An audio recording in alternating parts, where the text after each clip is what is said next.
Welcome to History Happy Hour Holiday Edition. I'm your host, Jess Edberg.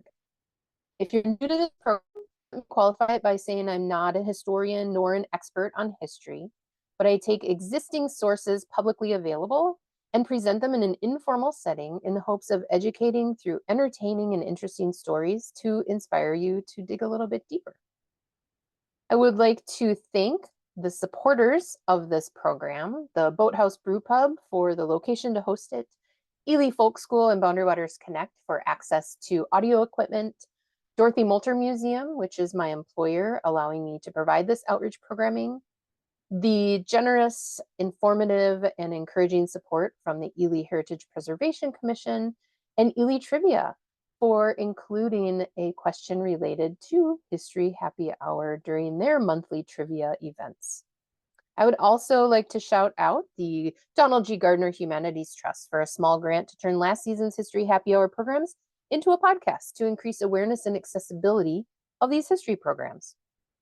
This month, I thought it appropriate to choose a topic in keeping with the holiday season, but don't let that fool you into a complacent sense of comfort and joy. Tonight, we focus on Krampus, an ancient European holiday harbinger of torture or death for naughty children for over 1,500 years. Here in the United States, most of us grew up knowing, or at least aware of, Jolly Saint Nick, also known as Santa Claus or Kris Kringle. His influence on the behavior of children wasn't fear of death and dismemberment, rather it was getting a lousy lump of coal from being on the naughty list. Up to a certain point, knowing that Santa sees you when you're sleeping and knows when you're awake was enough of a threat to instill obedience in children. So who came up with this stuff? What does Santa or Krampus have to do with the Christian holiday of Christmas? And why are we using these characters to scare children into compliance? Let's begin with, quote, the good guys. The origin of Santa Claus. It has multiple layers, and it all started with St. Nicholas, a literal saint who was neither fat nor jealous nor from the North Pole. St. Nicholas was a real-life Greek-born bishop in the late 3rd century who served in what is now modern-day Turkey. Famously wealthy and generous to the needy, the story that cemented him as a winter gift giver involved a poor widowed man with 3 daughters. The father could not provide dowries for the girls, which meant they were unable to get married and were destined to a life of prostitution or slavery, naturally. One night, Nicholas secretly dropped a bag of gold down the man's chimney where it landed in a stocking hung to dry by the fire. Later, a second bag of gold was dropped. Anticipating a third and wanting to catch this benefactor in the act, the father hid to watch. Sure enough, Nicholas was caught delivering the third gift.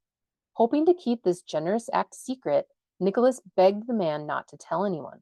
But gossip still existed in 300 AD, and soon anytime someone received a secret gift, they believed it was from the bishop. After 1,700 years, it's difficult to separate St. Nicholas's real good deeds from fiction. However, his association with several miracles granted him sainthood, and today St. Nicholas is celebrated in his honor on December 6th, the anniversary of his death in the mid-4th century. But hold up. Let's fact check this. Chimneys weren't even invented in the 300s. In fact, it was another 500 to 800 years before chimneys are believed to have come into play. Folk historians believe that it is more likely Nicholas threw the bag of gold through the window. So where does the idea of hanging your stockings by the fire with care come from? Well, very likely it originated from Norse folklore that then became German folklore because the Norse people were some of the earliest world travelers. The legend is that the god Odin would host a Yule hunt. In order to honor Odin, children would place their boots, full of carrots, straw, or sugar, near the chimney for Odin's 8-legged flying horse Sleipnir. In return, Odin would leave gifts or candy in the boots. Even after Christianity was adopted, the legend survived in many European countries, but became attributed to Saint Nick. And then, of course, Santa Claus and his 8 tiny reindeer. Around the 12th century, some nuns began adopting this tradition by leaving gifts for children in their shoes on the eve of St. Nicholas Day. It is very likely the tradition of leaving a stocking out evolved from this practice. As the legend of St. Nick spread across Europe, new names emerged for what became an amalgamation of both pagan and Christian lore. Santa Claus evolved from the Dutch Sinterklaas, which translates to Saint Nicholas. Kris Kringle can be traced back to the German Christkindl, which translates directly to Christ child, believed to be the spirit of Christmas. When Protestant reformer Martin Luther came on the scene in the 16th century, he wanted to eliminate the concept of saints altogether, and he promoted the idea of the Christ child as the unseen gift bringer and changed the date of giving gifts from December 6th to Christmas Eve, the 24th. Even though the birth of Christ child or Jesus would have been more accurately happening in August during lambing season. Catholics were slow to adopt this tradition, and it wasn't until the 19th century that it became widespread. Other alternatives to St. Nicholas include the Slovenian Grandfather Frost or Grandfather Cold. Originating in pagan culture, he was introduced to Yugoslavia by Russian Communist Society as a secular alternative to Western beliefs. The Russian Ded Moroz or Grandfather Frost is touted as much more sensible alternative to the American Santa, as he chooses obedient horses instead of capricious flying reindeer, employs a capable snow maiden instead of annoying elves, does the logical thing and uses the front door to enter homes, and of course is a proud patriot. But be careful not to confuse the Eastern European Grandfather Frost with the British Father Christmas. Father Christmas was purely allegorical, representing the idea of Christmas season and the celebration of it, rather than a mythical being. He presided over parties and feasts, and in some lore was heavily influenced by early Viking invasions.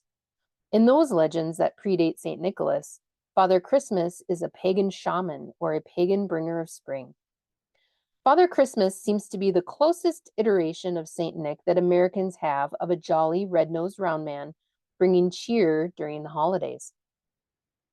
North America's image of him originated in the 19th century, influenced by Dutch immigrants and their legend of Santa Claus, but has since devolved into the extremely commercialized Santa Claus we're familiar with today. One of the first artists to define Santa Claus's modern image of a heavy-set, red-nosed man in a sleigh pulled by reindeer was Thomas Nast, a German-born American cartoonist of the 19th century who immortalized Santa Claus with an illustration for an issue of Harper's Weekly. Nast was inspired by the Belsnickel, part of the folklore in southwestern Germany where he was born. We'll come back to the Belsnickel. Santa Claus became a central figure in the commercialization of Christmas in the United States through a combination of marketing, industrialization, and the rise of capitalism. Recognizing Christmas as a prime opportunity to sell stuff, the first department store Santa was at Macy's in 1862, but the first company to use Santa in an ad campaign was in 1915 for White Rock Water, clearly for adults, a Wisconsin company that sold local spring water. Later, in 1931, Coca-Cola commissioned illustrator Haddon Sundblom to create a Santa image that was more approachable, friendly, jolly, and less intoxicated. Sundblom's depiction of a nice Santa in a red suit became the standard and is what most of us are familiar with. Additionally, in all the iterations of St. Nicholas, there seem to be one or more benign sidekicks or secondary characters like the Snow Maiden of Russia and America's elves who helped Santa build toys, or Black Peter, who in folklore from Belgium, the Netherlands, and Luxembourg was a Spanish Moor slave, either rescued by St. Nick or enslaved by him. Portrayals and festivals used to involve blackface by white people and has only recently been challenged by those who see it as a symbol of the region's racist colonial past. So what is the flip side of this Christmas coin? Who are the villains? Or perhaps a better term may be the anti-heroes. Those to be in opposition to the socially acceptable hero, those who lack some of the conventional heroic qualities and attributes, but still perform actions that many consider morally correct. There are quite a few actually, and sadly, I don't have time to discuss them all. So I chose some of my favorites in order of least terrifying to most. Perhaps the cutest are the Nisse of Norway and Tomte of Sweden, who are tiny, bearded, gnome-like men who help care for your home and animals. But if they don't get their bowl of porridge with appropriate amounts of butter, will wreak havoc like killing your milk cow. The Christmas scarecrow of France, who used to be a real man named Hans Trapp, that was creepy, greedy, and worked with the devil to get wealthy. He preys on naughty children for food at Christmas time. The Belsnickel originated in Germany and made it to North America with immigrants, where it became part of the lore in New England. He visits homes alone and is a combination of both the threatening and the benign aspects, which in other traditions are divided between two characters. If you watch The Office, you may have heard of the Belsnickel. Notching up the scare factor, here's Frau Percha, the cruel and sadistic Alpine Christmas witch who torments people who didn't properly celebrate the 12 days of Christmas by coming to your house while you sleep, slicing your belly open, ripping out your guts, and replacing them with straw and pebbles. Unfortunately, there were no directions on what was the appropriate way to celebrate the 12 days of Christmas, so beware. Not to be outdone, there's Grilla, the horrifying Icelandic Christmas witch, who is a hideous troll-like crone who lives in the Icelandic wilderness and has an insatiable appetite for naughty children whom she can detect in the act of being naughty. What is strange is she is married to an incredibly lazy husband, according to the lore, and they have 13 incredibly naughty children, and she doesn't eat them. So she's not a complete monster. The Yule lads, the 13 mischievous boys of Grilla's, cause mayhem in the 13 days leading up to Christmas. This family would be terrible enough if that was the end of the story, but sadly for Icelandic children, it's not. Grilla and the gang share their mountain cave in North Iceland with an enormous black cat called the Yule cat, which also has an appetite for the flesh of humans who don't wear new clothes for Christmas. And in regions around Greece, the Kilikantzaroi are malevolent, mischievous goblins who live underground most of the year, but come out during the 12 days of Christmas to play pranks on humans, steal belongings, and cause general mayhem, and are often depicted as grotesque mix between Gollum and an evil goat. But the anti-hero of our night, and quite possibly the most intimidating of these holiday characters due to his geographic coverage, is Krampus.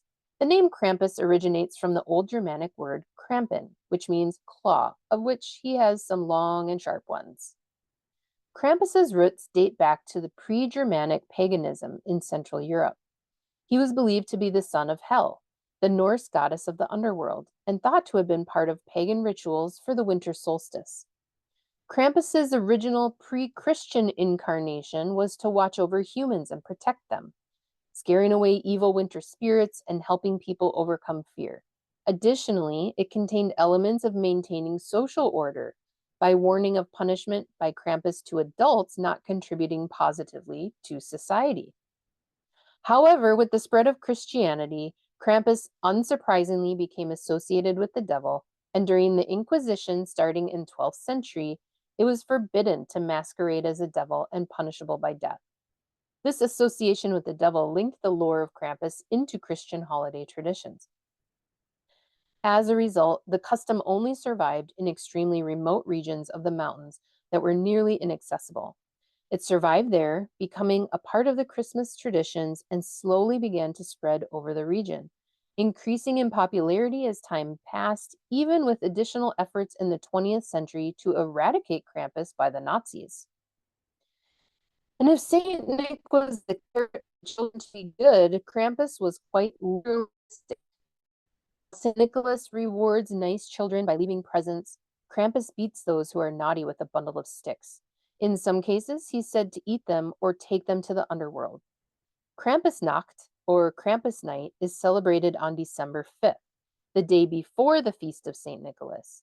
On this night, Krampus arrives to either severely abuse or capture the bad children and bring them down to the underworld where it appears they remain. The good children wake up uninjured on December 6th to shoes filled with presents and candy from St. Nick. If this isn't enough to frighten children into submission, his appearance as a half goat, half demon is also quite unsettling. He is heard before seen from bells on his belt and chains around his shoulders, which he uses to bind those who he deems deserving of his wrath. He carries a rooten bundle or birch rod to whip and a basket on his back to take the poor lost souls back to hell with him, presumably to eat. Beginning in the late 20th century, amid efforts to preserve cultural heritage, Krampus celebrations and events became increasingly popular in Austrian Germany. From November to January, people dress up in Krampus costumes and parade through the streets to perform the ancient pagan ritual to disperse the ghosts of winter. The tradition, also known as Krampuslauf or Krampus Run, is experiencing a resurgence throughout Austria, Germany, Slovenia, Hungary, the Czech Republic, and northern Italy, and has gained recognition in the United States with events held across the country. The largest Krampuslauf in Europe took place in northern Italy with over 600 running Krampuses.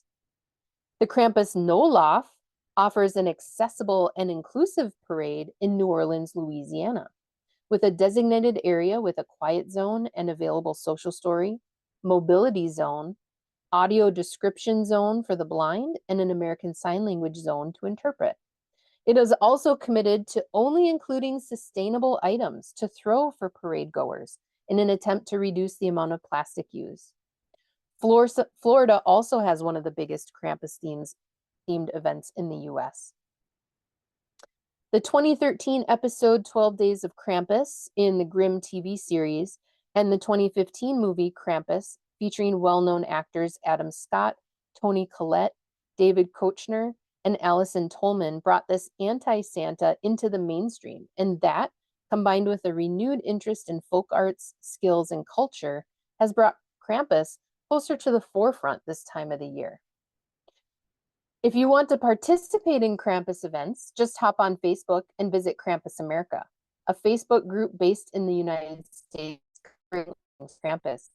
Or, even better and closer to home, become a member of the Minnesota Krampus nonprofit organization that attends quite a few events November through January and funds an annual academic scholarship for students who plan to attend an upper Midwest state college or university to study cultural and or historical topics. So as you gather to celebrate whatever tradition you enjoy this winter solstice, remember Krampus. Although modern tradition holds children as his main target, in this earliest incarnation in pagan societies, if adults were greedy, indecent, or too strict, they were also visited by Krampus. Thank you for the participants who entered our ugly sweater contest, of which we have Kelly winning 3rd prize, Anne winning 2nd prize, and Jesse winning 1st prize because he actually dressed up as Krampus. Thank you all for being here. All of the sources used for this program are listed, as well as the supporters for this program. Next month, we'll gather to learn about Ely's railroad system and historic train depot on January 5th. In February, his happy hour will be a week early on February 12th during the Ely Winter Festival with a theme yet to be determined. So Merry Christmas to you, and may Krampus not take your child away in a basket.